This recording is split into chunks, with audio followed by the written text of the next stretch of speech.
¿Alguna vez se han encontrado con uno de esos niños insoportables que no obedecen, son distraídos o que parecen faltos de papá o de disciplina?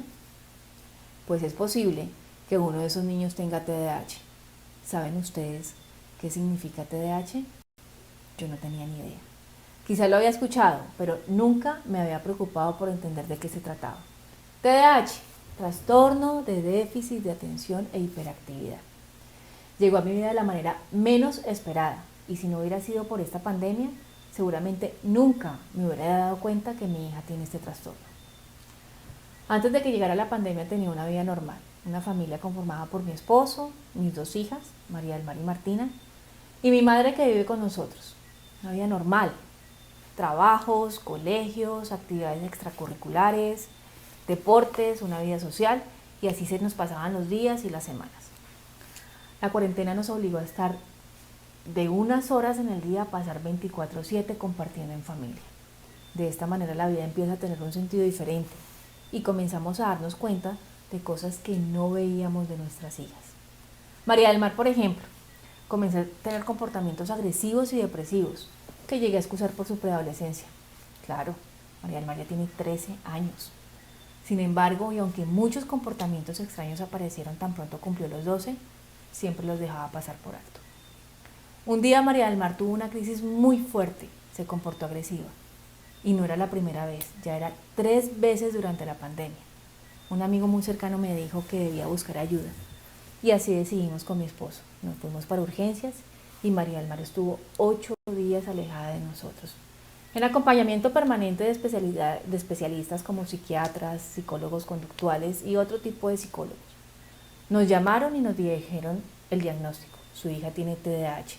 Cuando nos dijeron eso yo pensé, ¿y qué es el TDAH? Lo he escuchado, pero la verdad no tenía ni idea. Le preguntamos a la psiquiatra en qué consistía y qué afectaba.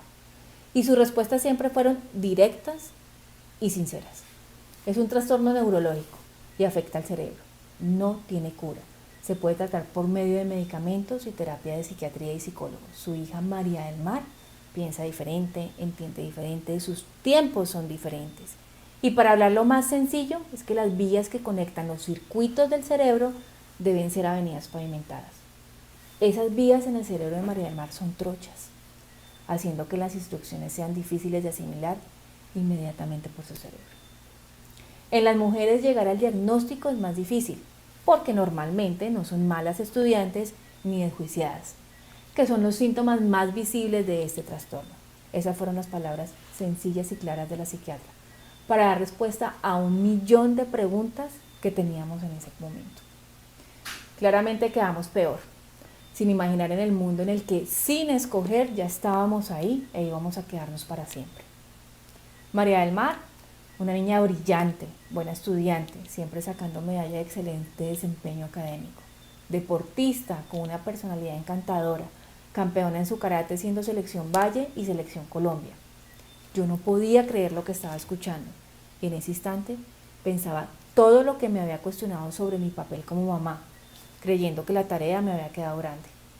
De hecho, llegué a pensar cómo le digo a la gente que mi hija tiene esos comportamientos porque tiene un trastorno neurológico y evitar así un rechazo social, ya que este tipo de trastornos en nuestra sociedad no son bien vistos porque no han sido visibles para ser comprendidos. El TDAH es un trastorno mental que padece entre un 2 y un 5% de la población infantil en el mundo. Los expertos dicen que la causa del TDAH se debe a factores principalmente genéticos y ambientales. Y los principales síntomas son hiperactividad, María del Mar no se queda quieta un minuto, déficit de atención, todo lo deja para último momento y su desorden es continuo, y la impulsibilidad y agresividad que se dan por las comorbilidades como el trastorno de oposición desafiante TOD, que empeora el diagnóstico y la hace más agresiva, más impulsiva y más retadora. Esta comorbilidad también la tiene María del Mar. Como muchas enfermedades invisibles, no tiene cura. Con el tratamiento de profesionales especializados se podrá controlar y aprender con el tiempo a nivelar impulsos. Lo único claro es que es un aprendizaje continuo para todos en casa, inclusive para mi Martina de 4 años, a la que le tuve que explicarle que la hermanita tenía un bichito en la cabeza y que cuando la picaba, hacía que se comportara así. Ahora entiendo por qué María del Mar tenía muchos comportamientos particulares. A sus 4 años no le gustaba lavarse los dientes. Siempre fue muy complejo. Lloraba, gritaba y hasta los vecinos pensaban que algo le estaba haciendo. Y pensaba, uff, qué complejo es cuidarle la boca a otra persona. En el colegio, por ejemplo, era asidua visitante de la enfermería. Iba con alguna excusa simplemente porque se aburría en las clases. Pero lo más duro fue saber que en una fiesta infantil los adultos empezaron a hablar mal de María del Mar, que para la época tenía más o menos 5 añitos, expresando que era una niña mandona, irritante, grosera y conflictiva, desconociendo algo que yo también desconocía. De ahí en adelante nunca más la volvieron a invitar a ninguna fiesta y a ninguna actividad fuera del colegio. Y ella en su inocencia me decía, mamá, todos fueron y a mí no me invitaron. Y yo siempre le respondía, no te preocupes, hija, habrán muchas fiestas más.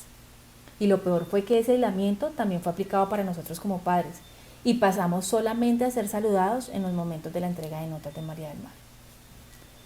Con el pasar del tiempo, María del Mar empezó a manifestar quererse cambiar del colegio, ya que se sentía sola, al punto que en un episodio de bullying muy fuerte pasó a ser la zapa porque su papá delató a un compañerito que estaba compartiendo contenido inapropiado para su edad.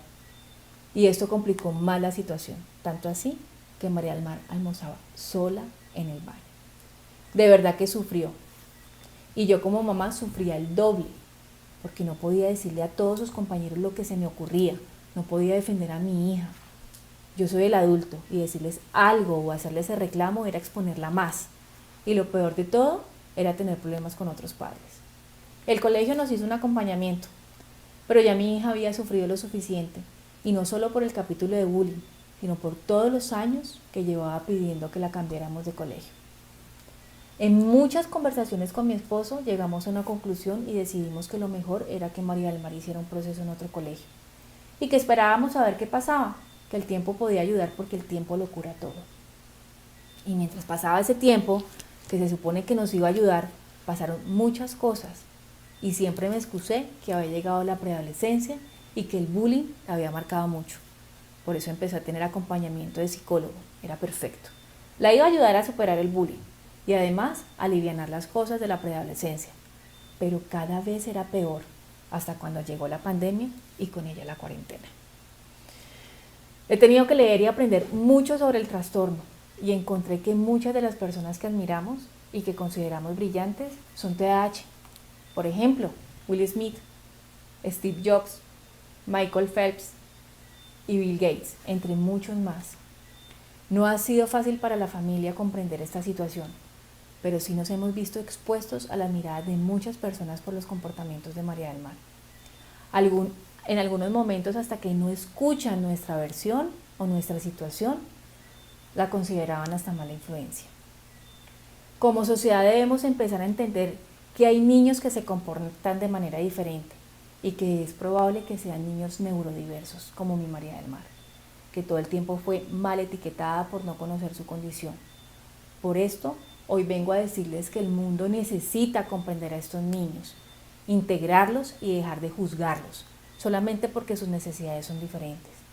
Estos niños son como cualquier otro, les gusta jugar, reír, son cariñosos y aprenden mucho de las actitudes de los padres y de sus comentarios. La sociedad debe generar unos cambios que permitan potencializar las cualidades y habilidades de estos niños y así disminuir la brecha de inclusión en la sociedad con las enfermedades invisibles para lograr hacer visible lo invisible. Muchas gracias.